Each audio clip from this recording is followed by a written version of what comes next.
Yes. Good morning. Good morning.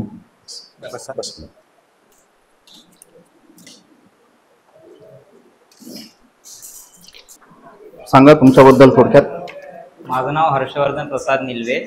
माझं मूळ गाव कोल्हापूर. मी सध्या राहतो कल्याण, जिल्हा ठाणे आणि माझं BSc IT हे शिक्षण झालेलं आहे. म्हणजे तुम्ही आता ठाण्याहून आला? हो. सध्या? हो. एवढ्या दुरून इथं येण्याचं प्रयोजन म्हणजे फक्त पांडे सरांच्या त्यांच्या मार्गदर्शनासाठी. बरं. BSc IT आहे? हो. म्हणजे आणि मग या जॉबसाठी म्हणजे BSc IT ग्रॅज्युएशन झाल्यानंतर मी BSc IT मध्ये पण ट्राय केलं होतं त्याच्या जॉबसाठी. सध्या मी एका जॉबवरती आता आहे प्रायव्हेट कंपनीमध्ये, पण IT फील्ड रिलेटेड नाहीये. कुठल्या? मी लॉजिस्टिक्स मध्ये सुपरवायझर म्हणून कामावरती आहे. कोणत्या लॉजिस्टिक्स मध्ये? RPM लॉजिस्टिक्स म्हणून. ओके. सुपरवायझर म्हणून मी आता नियुक्त झालेलो आहे. 2 महिने जवळजवळ आता मला होती. पण सरकारी नोकरी त्याच्यासाठी मी तयारी करत असल्यामुळे ती पहिलीच मी एक्झाम दिली होती. त्याच्यामुळे सिलेक्शन झाल्यामुळे पहिलीच एक्झाम आहे म्हणजे जस्ट पास आउट आहेत तुम्ही 2024? हो. गुड. फ्रेशर. बरं, लॉजिस्टिक मध्ये तुम्ही काम करताय आता. आपल्या केंद्र सरकारचं एक खूप छान धोरण आहे. आपलं भारताचा लॉजिस्टिक मध्ये काय आहे म्हणजे रँक किंवा ते धोरण काय, कसं आहे म्हणजे भारत सरकार लॉजिस्टिक मध्ये? तर त्याबद्दल मला अजून काही माहिती नाही आहे. लॉजिस्टिक मध्ये म्हणजे नेमकं काय काय येते? लॉजिस्टिक्स मध्ये आता समजा मी ज्या वेअरहाऊस मध्ये काम करतो मला त्याबद्दल आता थोडी माहिती आहे. त्या प्रकारे की जी इन्व्हेंटरी आहे ती इनवर्ड होते, आउटवर्ड होते. त्याच्यामध्ये मी इनवर्ड जी इन्व्हेंटरी होते त्याला चेकिंग करायचं काम माझ्याकडे आहे आता सध्या. मी मूळचे कोल्हापूरचे? हो. बरोबर. कोल्हापूरची अशी काय म्हणजे खूप सारे वैशिष्ट्य आहेत, तरी त्याच्यामध्ये काय सांगता येईल शिवाजी महाराजांच्या पलीकडे, त्या इतिहासाच्या पलीकडे? राजश्री शाहू महाराजांचा मोठा इतिहास आहे. त्यांनी आपल्या गोरगरिबांसाठी शिक्षण खात्यामध्ये काम केलं होतं. त्यांनी शैक्षणिक कार्य मोठं आहे त्यांचं. परत आपल्या अनुसूचित जाती जमाती जे खाली तळागाळातले लोक आहेत त्यांच्यासाठी त्यांनी काम केलेलं आहे. परत कोल्हापूरसाठी अंबाबाई आणि ज्योतिबा अशी धार्मिक स्थळे आहेत, त्याच्यासाठी ते पूर्ण जगभरात म्हणताय प्रसिद्ध आहे. तुम्ही कोल्हापूरचे, तर कोल्हापूरची खाद्य संस्कृती पण फेमस आहे. त्याच्यामध्ये काय आहे फेमस? त्याच्यामध्ये सगळ्यात जर पहिला म्हटलं तर कोल्हापूरमध्ये तांबडा पांढरा रस्सा, मटन, चिकन हे नॉनव्हेजचे पदार्थ झाले. तर व्हेज मध्ये मिसळ कोल्हापूरची सगळ्यात फेमस आहे. कोल्हापूरची मिसळ कोल्हापूरची का पुण्याची? मग या वादावर तुमचं काय म्हणणं आहे? सर तसं मिसळ बघायला गेलं तर महाराष्ट्रात सगळीकडे भेटते. कोल्हापूर, नाशिक, पुणे, प्रत्येक जागेची चव वेगळी आहे. प्रत्येक जागेचा अंदाज वेगळा असतो बनवण्याचा. ओके.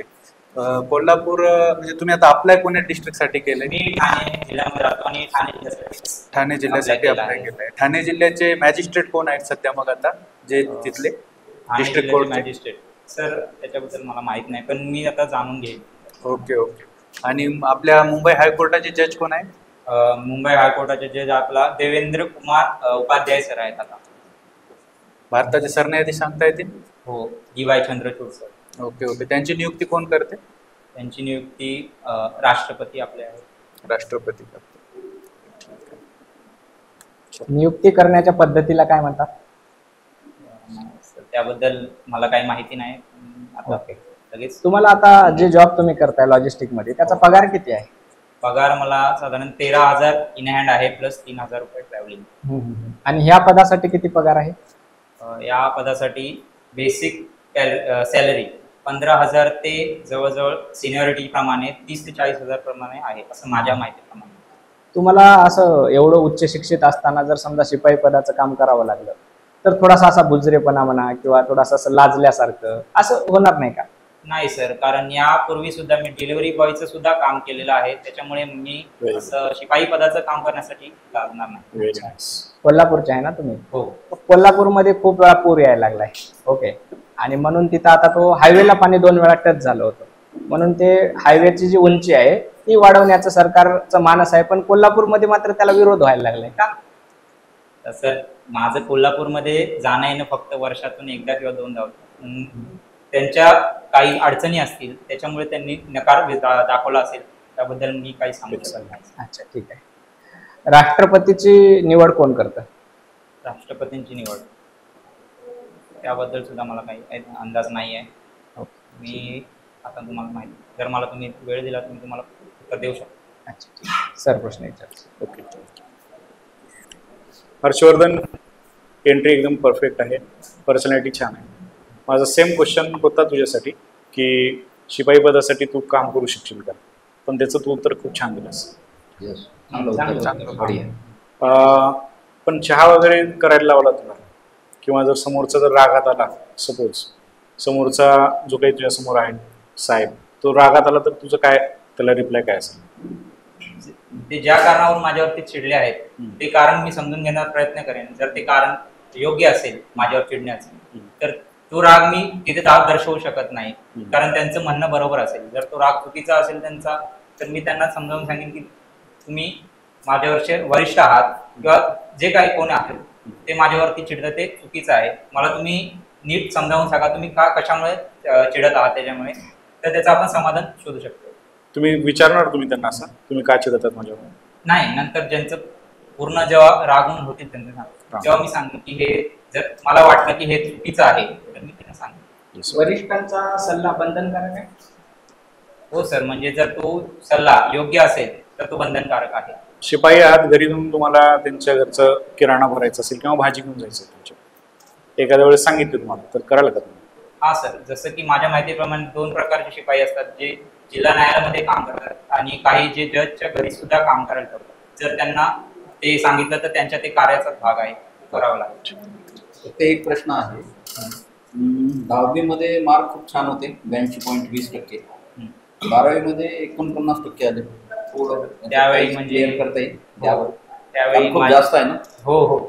त्यावेळी म्हणजे कसं झालं होतं की माझे जे आजी आजोबा आहेत आवाज आहे ते दोघं सुद्धा आजारी होते. म्हणजे ॲट अ टाइम ते आमच्या मुंबईच्या खोलीमध्ये होते, तर त्यांचं तेव्हा निधन झालं.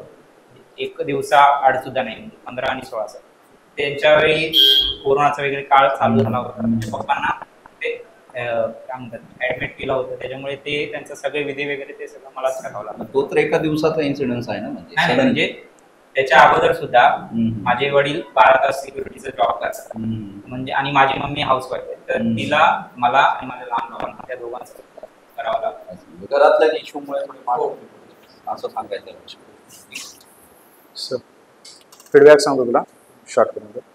एंट्री परफेक्ट आहे तुझी, एक्सलंट. ओके, कॉन्फिडन्स पण खूप छान आहे.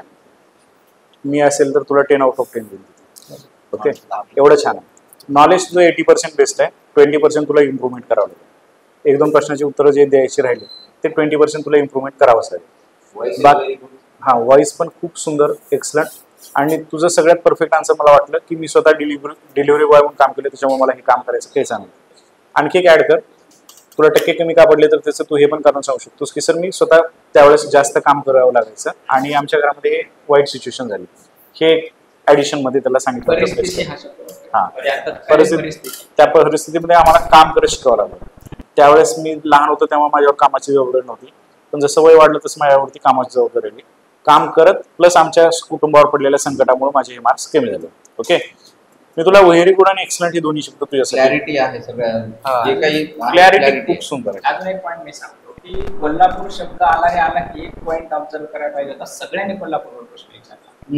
कोल्हापूर जिल्ह्याची, मी तिथं जरी राहत नसलो, जेवढी ठाण्यात राहतो, अजून काढा थोडीफार घेता येईल. बेसिक कोल्हापूरची माहिती पाहिजे. कोल्हापूरचं कसं आहे माहिती आहे, कोल्हापूर एक असं शहर आहे की प्रत्येकाकडे प्रश्न होता, सरांपासून ते सरांपर्यंत सगळ्यांनी कोल्हापूरवर प्रश्न विचारला. कोल्हापूरची माहिती जास्त एवढं. बाकी ओव्हरऑल बाकी कॉन्फिडन्स, आवाज एक नंबर आहे. मुलांना भारी सगळं चांगलं. करंटचे नावं जे आहेत म्हणजे सगळे हे जिल्हा मॅजिस्ट्रेट, कलेक्टर दोन्ही ठिकाणचे. आता ही पंचायत तुमची आहे कोल्हापूर आणि ठाणे, 2-2 ठिकाणचं करावं लागणार, पण करावं लागणार. नाही करावं लागेल. आणि ज्या ठिकाणी तुम्ही अप्लाय केलं का तिथले तुमचे मॅजिस्ट्रेट मस्ट तुम्हाला माहिती पाहिजे. हा, तिथले जिल्हा न्यायाधीश जे कोण आहेत मुख्य ते तुम्हाला माहिती पाहिजे आणि तिथले कलेक्टर सुद्धा माहिती पाहिजे.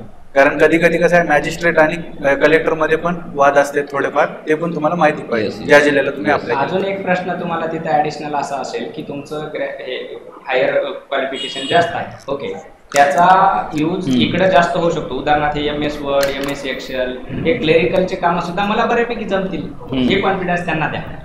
बेस्ट होणं. हा, म्हणजे जो मी तुला प्रश्न विचारला की एवढं हायर एज्युकेशन आहे आणि मग इकडचं कसं मॅच होईल का, तर ठीक आहे, म्हणजे जॉब आहे, कुठलाही जॉब कमी नाही आहे जसं तू बोललास, पण ते एक सरांनी सजेस्ट केलं की माझं शिक्षण असं आहे की मी कधी कधी कोणी क्लर्क नसेल तर तेही काम तुम्हाला मी करून देईन सर, आज सोपं करेल मी, मल्टीटास्किंग आहे तो सर असेल म्हणजे मी अप्रिशिएट. प्रेफरन्स आम्ही जास्त देऊ ना मल्टीटास्किंग. बाकी सब ठीक आहे, बढ़िया आहे. ठीक आहे. Okay yes excellent. Thank you. All the best. Thank you sir. Tushar Adhav हाजीर हो. अजून थोडा आवाज पाहिजे. अजून थोडा. अजून थोडस एकदम बंद. तुषार आढाव हाजीर हो.